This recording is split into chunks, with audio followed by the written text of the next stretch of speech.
Assalamualaikum, saya Husna. Dan saya Hakim. Kami dari NRES. Hari ini kami berada di Frame Kepong Dalam segmen baru, Jom Ronda.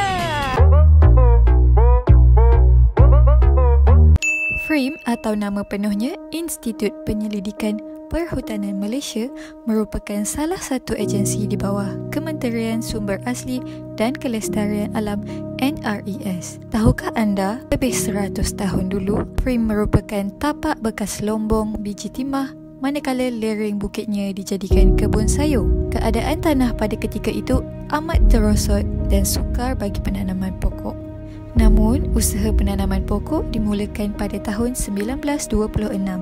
Kini, selepas hampir 100 tahun, FRIM telah berkembang menjadi salah satu hutan hujan tropika buatan manusia terbesar dan tertua di dunia. Kawasan ini meliputi 545 hektar bersamaan dengan 762 padang bola sepak. Kini, FRIM merupakan pusat penyelidikan hutan dan pemeliharaan yang terkenal di peringkat negara kita dan antarabangsa.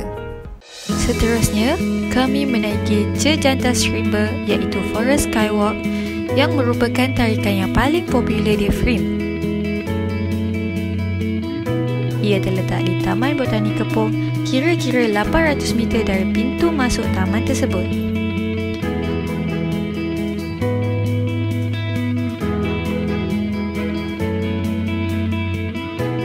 Panjang keseluruhan jejantas ini ialah 250 meter dengan ketinggian antara 18 hingga 50 meter.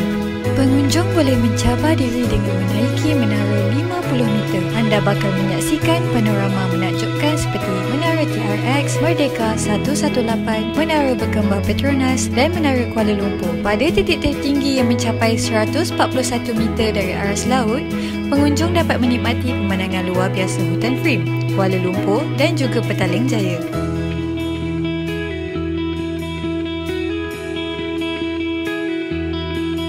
Okay, so salah satu aktiviti yang menarik ada di Forest Skywalk itu kita panggil dia Forest Skywalk at Night, yang mana kita buka kepada orang awam pengunjung pada hari Jumaat, Sabtu dan Ahad. Pastinya kita buka pada pukul 8.30 dan berakhir pada 12.30. So sesi 1 hingga sesi 3 saja yang kita buka pada pengunjung. Setiap sesi dibenarkan 20 orang dalam masa. Bagi memasuki kawasan ini, pengunjung perlu membuat tempahan awal dan mendapatkan khidmat pemandu alam FRIM. Antara aktiviti menarik yang boleh dilakukan di kampus utama termasuk nature trekking atau jelajah alam berpandu, team building atau aktiviti pembinaan pasukan, perkemahan, glamping, fotografi dan pengembaraan serta penyewaan kemudahan. Hari ini kita bertuah kerana dapat mengikuti pemandu alam FRIM Encik Jalali dalam satu lawatan berpandu di Denai Keruing. Seterusnya, kami pergi ke muzium dan galeri penyelidikan FRIM. Ia terletak di bangunan bersejarah FRIM yang dibina pada 1929. Tingkat bawah merupakan muzium yang mempamerkan barangan harian, alat muzik serta mesin yang diperbuat daripada sumber hutan seperti kayu, buluh dan rotan. Tingkat atas merupakan galeri penyelidikan yang menunjukkan hasil kajian aktiviti penyelidikan dan pembangunan R&D FRIM. Kem Perah dinamakan sepena pokok perah dalam kem tersebut.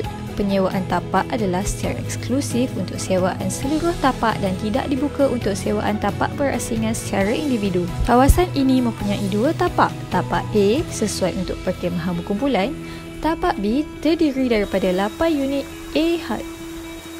Okey, glamping dia kata queen dan juga perabot asas lah. Di sini kita boleh buat aktiviti dengan keluarga ataupun rakan-rakan untuk barbecue dan boleh juga melakukan aktiviti yang lain seperti melakukan obstacle run di Park Eban Ampiran. Di bawah sana ada sungai kecil yang boleh digunakan untuk mandi untuk aktiviti bersama keluarga juga lah.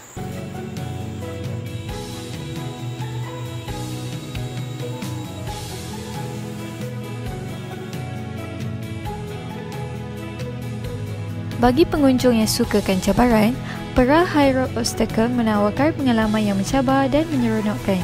Laluan ini dibuka kepada pengunjung berumur 13 tahun ke atas. Laluan ini mempunyai 5 cabaran utama iaitu Postman Walk, Multiple Line Walk, Canopy Walk, 2 zip line, 1 sepanjang 150 meter dan 1 lagi sepanjang 50 meter. Jumlah panjang laluan adalah 350 meter.